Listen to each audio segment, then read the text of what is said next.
Alrighty, we're going to turn now to our feature articles. And as many of you know, and if you don't, you should know, one of the best ways to ensure that employees are engaged and excited by their jobs is to have them work in a great working environment. And, for many of us who do office work for a living, the challenge, and it's all of us here, the challenge really is to find ways to incorporate movement and variety into one's daily routine. I think that's a big problem with a lot of office workers is the work might be really engaging and interesting, but you're kind of nailed down to your desk many times and you're not really getting a lot of exercise, you're not really doing much other than just doing that knowledge work. So Gensler, the world's largest architecture and design firm, has taken on the challenge to consider not only the well-being of the company, but that of employees and the broader society in the design of workplaces, which is really, really great stuff. So, to tell us more about how Gensler is acting on this mission and what it might mean for the future of your workplace and ours, we're joined now by Gensler Minneapolis' Design Director Marcy Schulte and Senior Interior Designer Megan Gorden.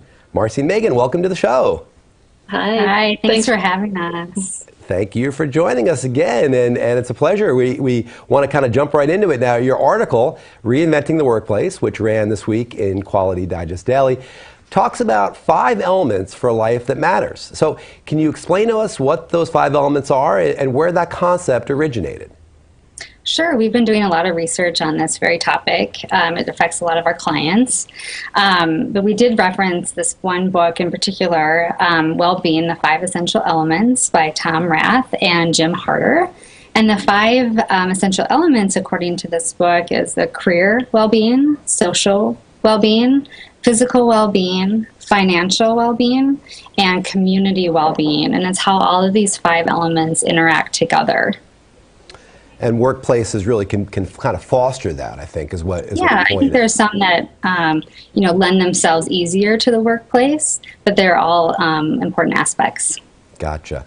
Well, and now, of course, our audience is composed of quality professionals, test and measurement, quality assurance folks, and quality means many things to many people, I think, but the quality of one's physical workspace really is often, many times, overlooked. So from your respective experiences, how do you think that design changes, such as the ones you're talking about here, can help companies improve?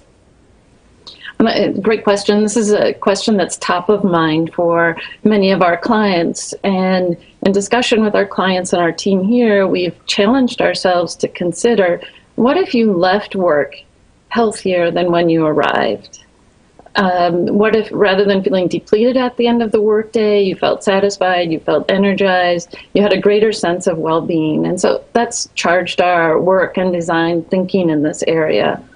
There are 3 key factors that have been shaping our research and our work. First is just the recognition that things are changing and the boundaries between work and life are changing.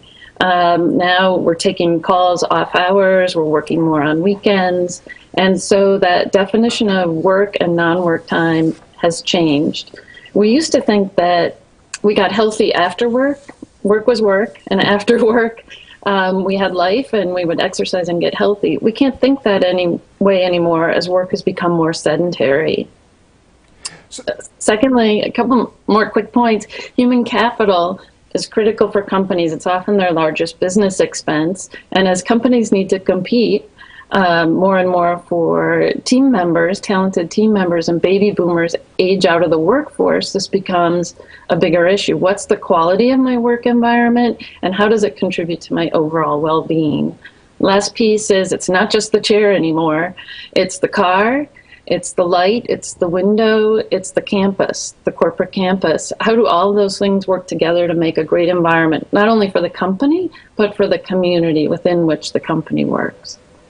Can you give me an example of, from a design perspective, what you're actually doing that facilitates what you just mentioned?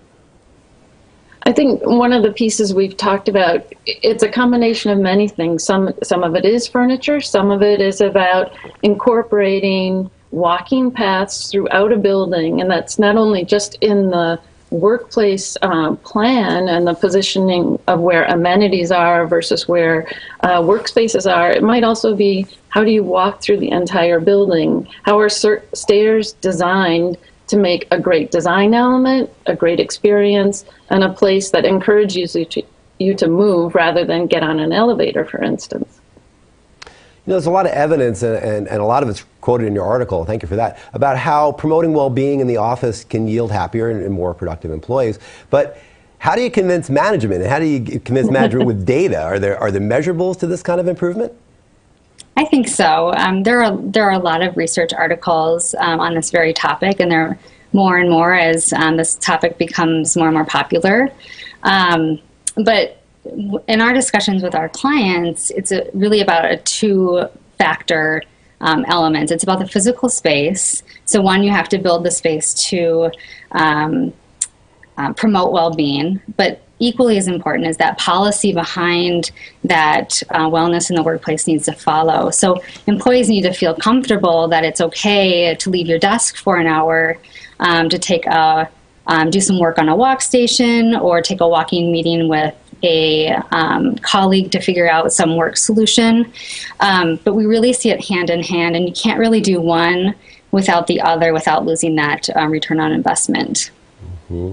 You know, we have readers all over the world, and I think there's a feeling, there's a sense that I have, at least might be wrong, that maybe in Europe there's more of a sense of this. There's more of a feeling of the importance of this. So how do you feel that the shift in thinking in terms of workspaces in the United States compares to the thinking on this topic in other parts of the world? And I would add, it's my feeling that particularly in Scandinavian countries, this seems to be, at least that's what we hear about, you know, Norway and Sweden, where this thought seems to be a little bit more prevalent. Yeah, there's a longer history, especially as you mentioned in European companies, around, for instance, access to daylight was really considered as a right of a worker. So access to a window or to daylight or to view is just baked in, let's say, into our attitudes about workspace.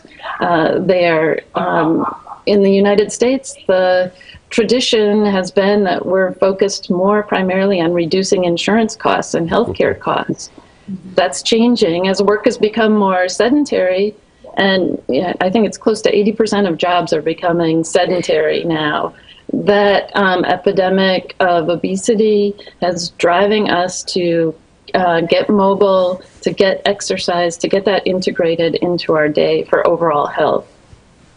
You know, it leads right into my final question for you, which is let's talk a little bit more about movement, because I know that there's been a lot of research. We've all read it about how sitting for long periods of time, 6 hours or more, can be so devastating to one's health. So many of us here at Quality Digest use a stand-up desk. I do myself for most of the day, and I know that I definitely feel a lot better, fresher, more creative when I stand and move and do all that.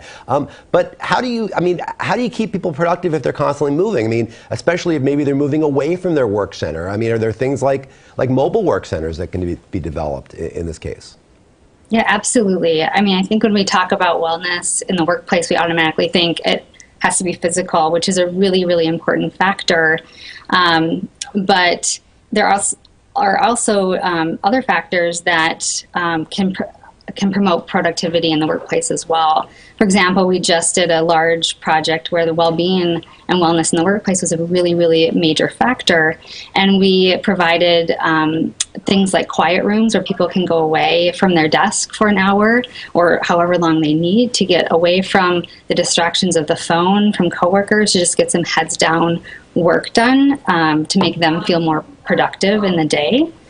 So that also contributes to our well-being. But things like walk stations and the way a plan is designed so there's a larger walking path throughout departments really promotes well-being. Not every task is appropriate for a walking meeting or even walk station tasks, but it's all about choice for that individual. And it's a conscious choice, too, of what can I do to be more active in my day versus just automatically thinking I'm going to go to a conference room to have this meeting, or I'm going to sit at my desk and do this typing. Okay, well, Megan and Marcy, I appreciate both of you being on the show with her from Gensler. I mean, it is important. Quality of the quality of our workplace is just as important as the quality of our product. They are actually inextricably entwined. Yes. So thanks to both of you for being on our show today. And if you have more questions about maybe what Gensler is doing, if you go to the article below the player page, there is a link in the bio that will go out to Gensler, I believe. Gensler, is that right? Okay. Gensler's homepage, yes, sir. Okay, well, thanks for joining us. Thank you for having us. Thanks for having us. Have a great weekend. You too. Bye. Bye. Good stuff there. Yeah, you're right, Dirk. I think that we don't oftentimes think about it, but we should. We should really think about how the quality of where we work and how we feel about where we work contributes to productivity absolutely. and excellence. No doubt about it. Yep. Okay.